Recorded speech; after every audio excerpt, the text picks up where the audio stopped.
Greetings, everyone, and welcome to our first official MONSTERCAST 2.0. And yes, it is a full moon here always at the caverns of World of Monsters. If you've ever seen our MONSTERCAST before, they were a live show, and we have people join in like you through Discord and through the YouTube chat as is. We're shooting at every couple weeks.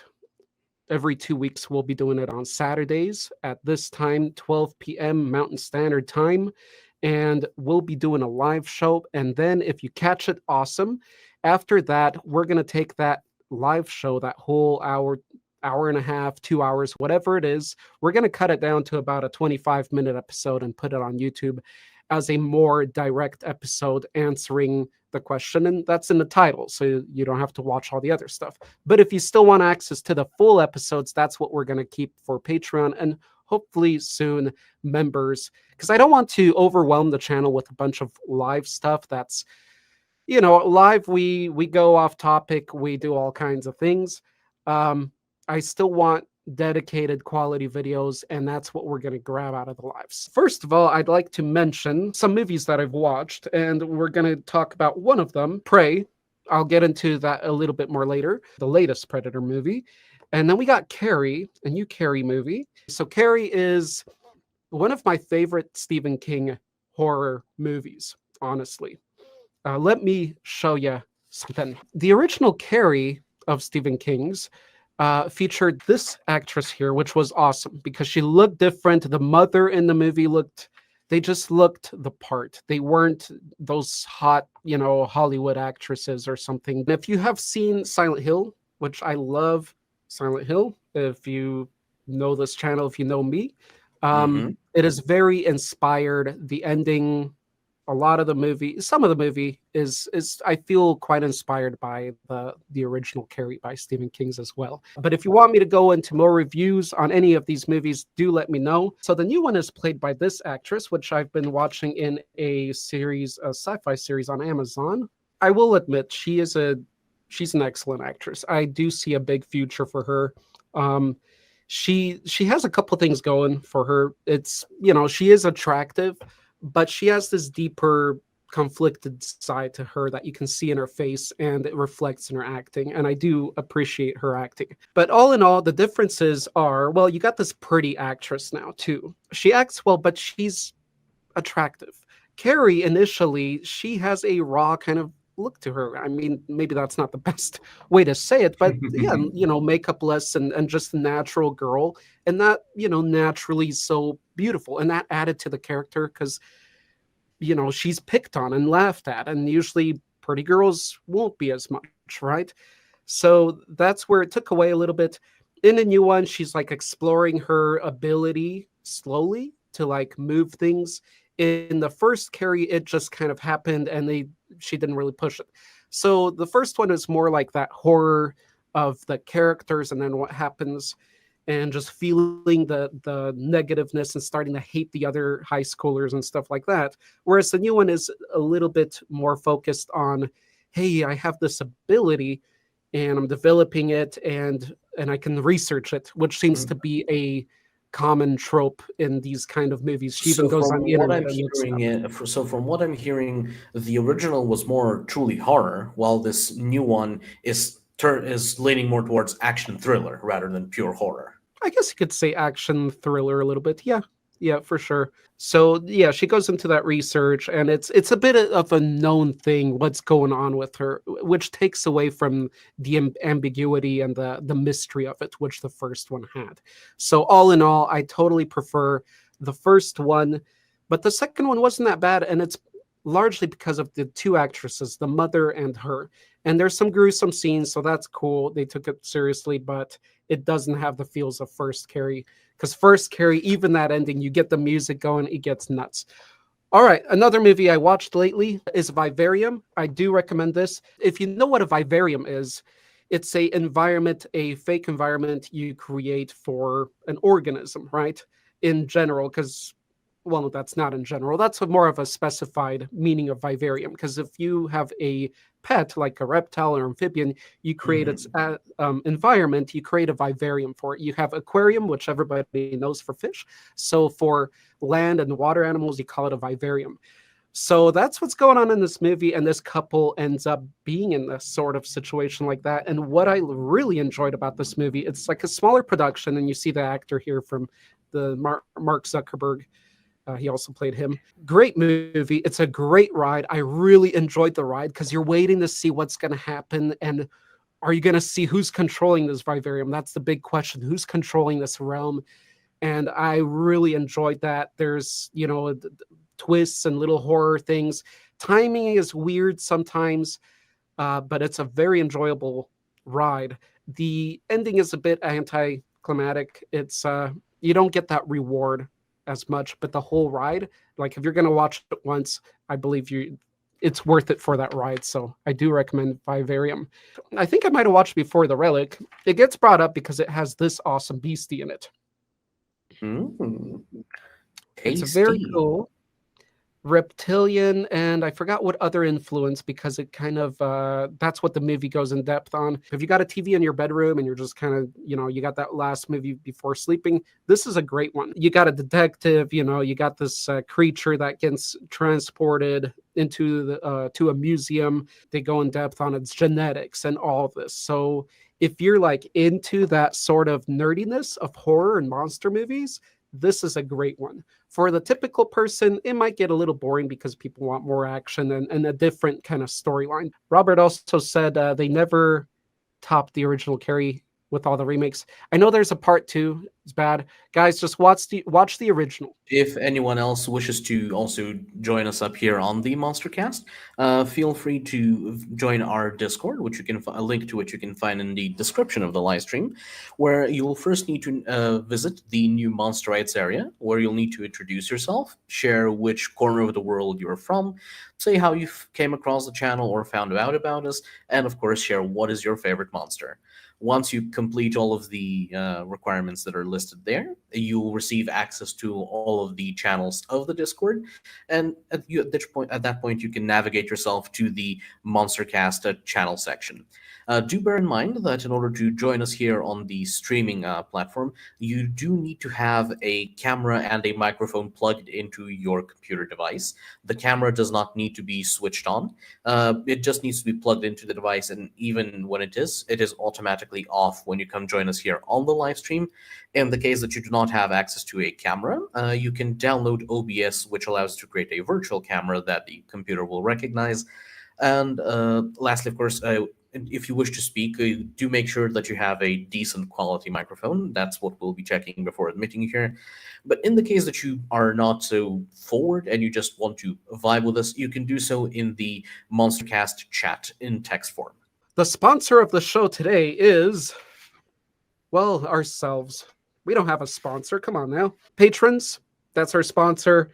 As well as memberships will come in the future. I want to do YouTube memberships. And again, what do you get with that? You can see on our Patreon, there's a lot of extra benefits you get out of that, extra content, but also these full episodes you'll get to see because they will be trimmed down for the main channel. Heroes of Might and Magic 3. This game I played since childhood, and I always thought, wow, this is perfect for a board game. And I even designed it as a board game when I was little, and I always thought when I get older and I get money, I'm going to try to get a license and make a board game of this. So this is their Kickstarter page. They did a Kickstarter on it. And yes, they are depicting stuff that we've already had in the game for such a long time, but they are crisp and delicious. And the miniatures for practically every creature type that is going to be that we've had, since not all of the factions from the original game are in this board game, but for everyone that they've included, they've made miniatures that are absolutely amazing. So let's go look at some monstrous stuff real quick here. You get this castle, so you get the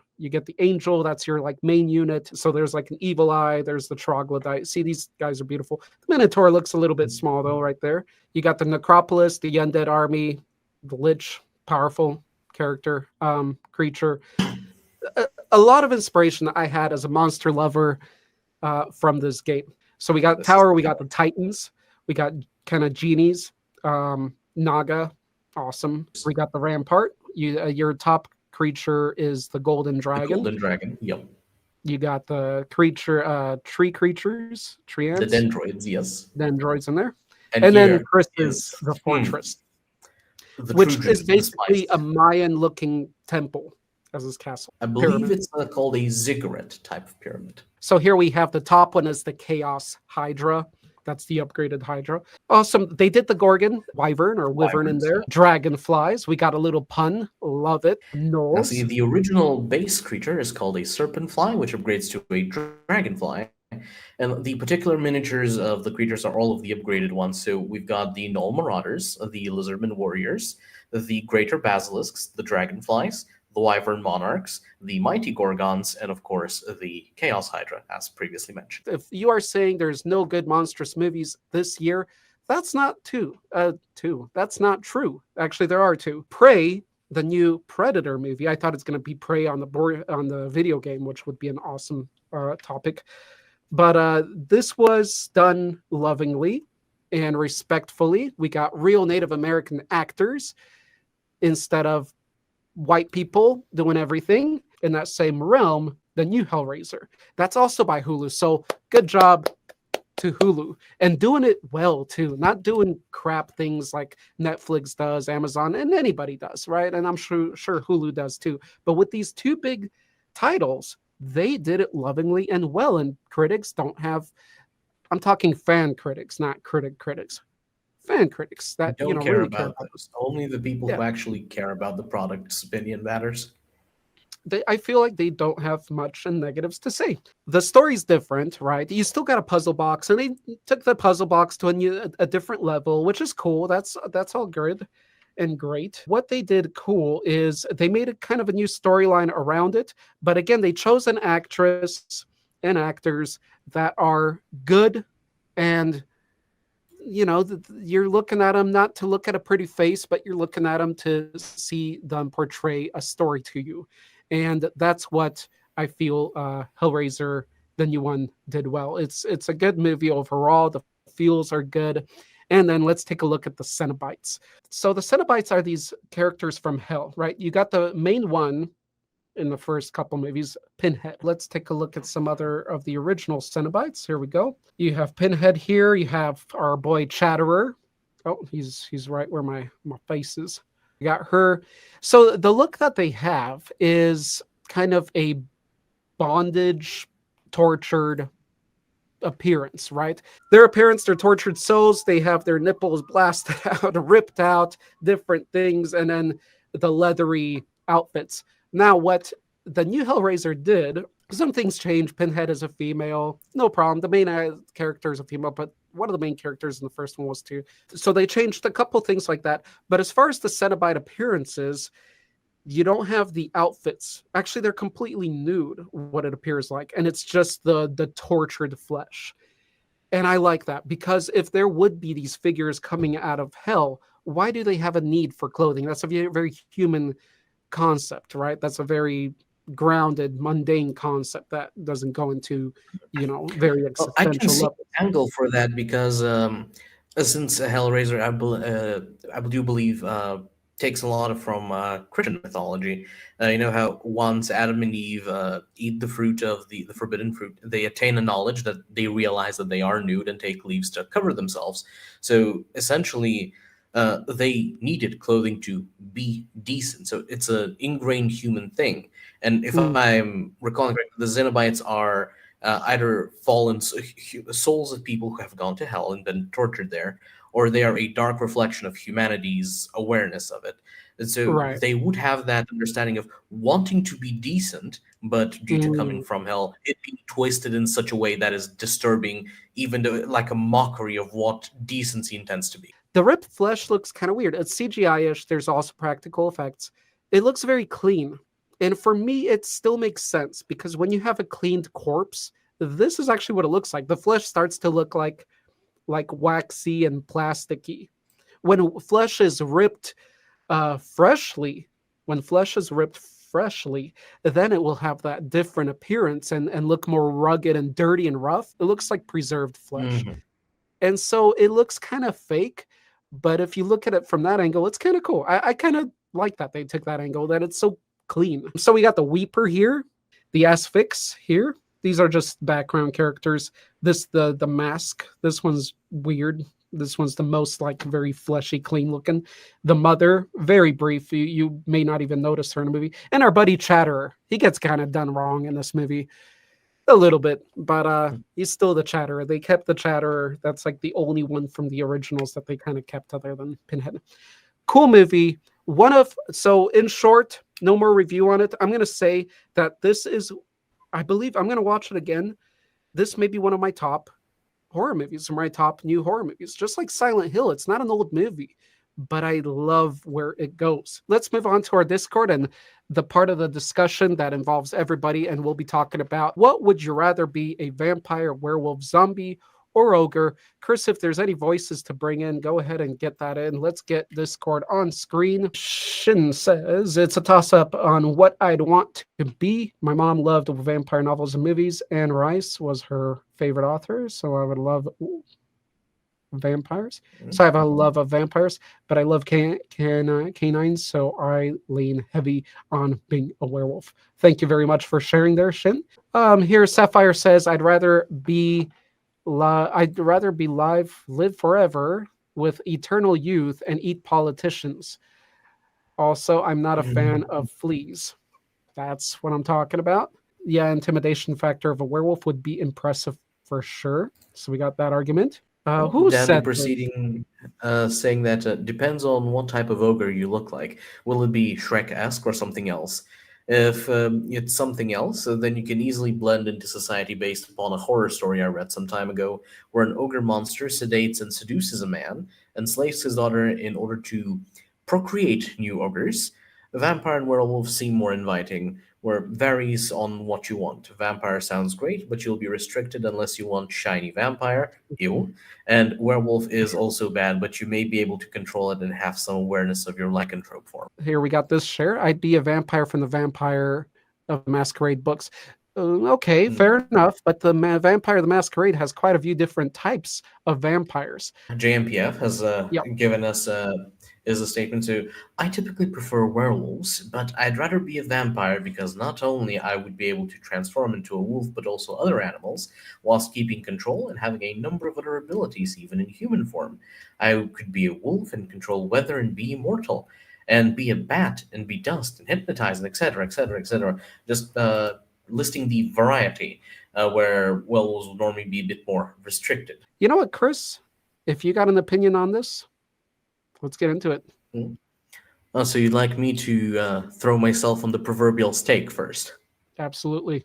See, this is a growing opinion, you could say. As a child, obviously due to the influence of media, I would have initially been werewolf all the way, but as you progress through life and you experience more media, you come to figure that, actually, a vampire is the superior option, at least for my specific proclivities.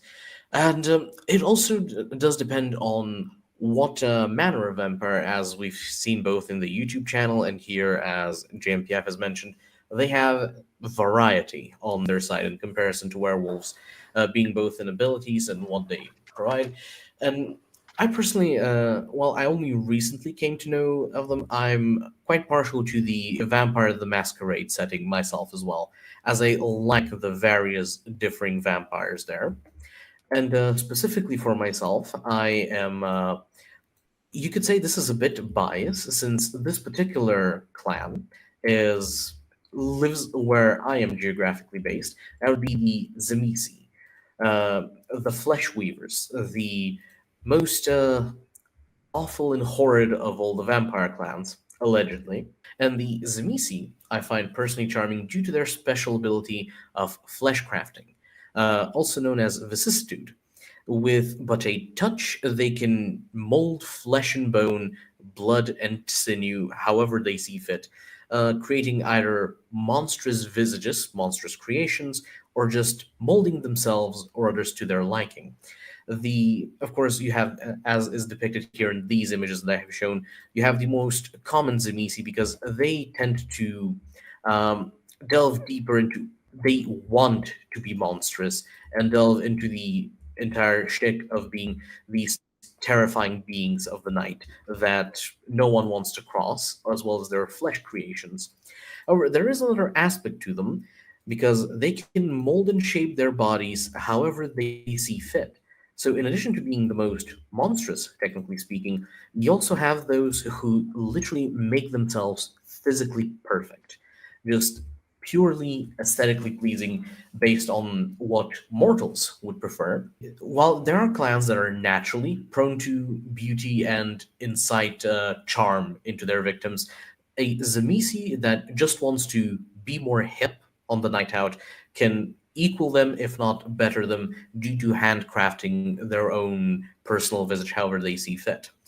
And another detail that I do quite like about these Zamisi's flesh crafting is that you can keep yourself better hidden. It's a perfect way to mask your kills. It's hard to argue for me because I want to cover a few grounds, but I don't want to repeat here too much. So again, depends on the lore. I remember talking to the kid outside when I was playing that how cool it would be to be a zombie, meaning I'm not going to feel pain. There might have been deeper inspiration behind me mentioning that'd be cool, but that was a thought I remember I had. So I had to throw in zombie in there as well. Now, going over that, there are different types of zombies. You got the fast runners, which are more infected. And then you got zombies with different abilities. Then you got the Droger, right? Draugr, I The believe it Norse is. ones. Say that again, Chris. I believe it's pronounced Draugr. Draugr. So, right, the Nordic, I think they're almost like gatekeeper zombies with a bit more ability. Then we got werewolf. Werewolf, you got often in lore the not being able to control the ability and the full moon, and in some you do have that ability. Then you got the vampire that you're, for the most part, you appear human, but you're extra human strong and different abilities. But you have this thing you have to do, which is drink blood, stay out of the sun, stuff like that. And then you have the ogre, which ogre is the most simplistic one because what you see is what you get. So looking at that, and when I posted this question, I always think of in this society, in this world now. That clarifies a lot of your answers, right? Because if it's like any time or different worlds, you'll look at different answers. But I'm talking in this modern world now. So for me, ogre is pretty decent. I mean, I'm gonna be a big guy. I'm talking maybe about 8 feet tall, something like that, taller than the average human, taller than the average tall human. So probably almost, if not 8 feet tall, maybe even taller. But the point is, you're not human. What makes you ogre is a whole difference in your biology. Your bones are going to be thicker. That whole structure, your power level will be a different level. A nice reaction from a JMPF with the Shrek ogre. But so you go to the gym, and the cool thing is choosing the ogre option is it might keep you out of the lab. Scientists aren't going to say, okay, this guy is strange, we need to test him, and then they're going to figure out a lot of weird stuff and a lot of drama around that, which may end with you not existing anymore. With ogre, that could happen, but if you're aware from childhood that you're an ogre, you're different, then you'll be smart enough to say, no, I'm just human, I don't want to get tested, I know I'm a bit stronger than average people, but I'll just stay out of, I don't want to get my blood tested. And I think it's probably one of the safest bets out of these answers to kind of blend in with society, because you're just going to be a big guy. You could probably get an awesome job at WCW or whatever it is now, WWE. You can literally do as Andre the Giant himself did. So you can just say, I have this condition, but whenever you get medical tests, you say, I just don't suffer as lethally from it. I can endure it better than most people, and I just happen to have grown bigger than most people who have been affected by it. So there's Exactly. a viable medical explanation behind it. You're going to be naturally intimidating, and will you be a little dumber? Because in fantasy, ogres are often depicted as being a little more Like simple-minded with the than other vampires, it creatures. does depend on the fantasy because, for example, in quite a few fictions, ogres are master spellcasters. And I believe, yes, Frank D here in the chat has mentioned that some ogres are shapeshifters. We have others who are more magically attuned, so they have access to spellcraft, which to use. So that doesn't necessarily mean low intelligence, just like with vampires, zombies, and of course drug. This is a good pick, because it again depends very much so on the fantasy you pick. So I'm going to say my ultimate answer is probably werewolf if I can control my shifts. When am I going to use those shifts? I mean, it's going to be murder whenever I use them. I mean, that's cool in the game world, but in real life, do I want to kill that many people? Do I need that under my belt? No, but it's still good to know that I can feel safe and secure walking down a dark alley. Cool. But how much of that control is retained, right? All these questions. So you have that confidence behind there. But for example, as a vampire, you don't have to change that form and mentality and maybe go a little bit more berserk and walk down in a dark alley and kick ass. I still might shift to werewolf, but with a vampire, you get that. But what I don't like largely with vampire is you get those negatives. You gotta drink your blood. So that's what steers me away from it. I don't want where I need something like that. But in especially a modern world, you can definitely make up for that in ways, and it doesn't have to be that you have to commit murder or kill rats. There's easy ways to do that. But then again, you'll start to stick out in society and where you could be found out and you might end up in the lab. With the werewolf, what I also like is that if I do have to be pushed to commit murder, right, to kill somebody, in werewolf form, when you kill them, it'll be so crazy that when they find that destroyed body, it'll be hard to track it back to you. It's going to be tough to say an animal, they'll consider an animal has done it right away, because if it's done in the city, they're not going to jump to that conclusion that quick. But because if they find a ripped apart body that's like very fresh in a house, that could be a variety of ways it could have been done by different mechanics, torture devices, whatever. But if it's in an alleyway, they will look at it and see that it was done quick.